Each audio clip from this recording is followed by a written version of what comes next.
Бугарија го слави францускиот предлог, но зошто и што слават кога тој беше одбиен од премиерот на Македонија Димитар Ковачевски? Што ли се подготвува зад кулисите овие неколку дена? Бугарскиот претседател Румен Радев изутринава повторно каже дека е задоволен од документот на Макрон, но порача дека власта можела да добие уште повеќе. Знаете, че аз отдавна настојавам македонските българи да бидат вписани в Конституцијата. Знаете дека јас одамна настојувам македонските бугари да бидат впишани во уставот. Францускиот предлог содржи многу од основните бугарски барања, но можеше да биде многу поуспешен воопшто, вклучително и бугарско-македонскиот протокол, доколку нашите политичари посветија многу повеќе внимание на целиот овој процес. Од бугарското МНР ни порачуваат дека сега се е во наши раце. Единствено требало да го прифатиме предлогот на Макрон и тие ќе не деблокирале на патот кон Европската Унија. Брзината со која Република Северна Македонија ќе пристапи кон членство во Европската Унија зависи од неа и нема да се одложи доколку земјата ги исполни превземените обврски во однос на европските вредности и добрососедските односи.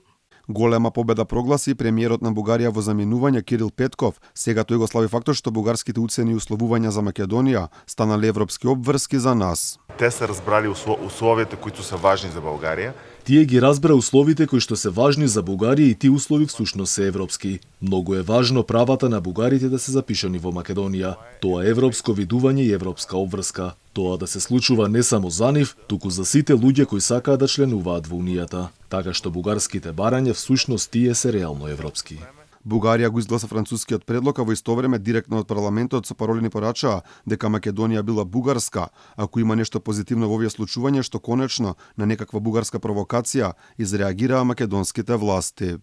Таквите пораки се спротивни на европските демократски вредности, но и противни на договорот за пријателство, добрососедство и соработка и не придонесуваат во негувањето на принципите и духот на договорот.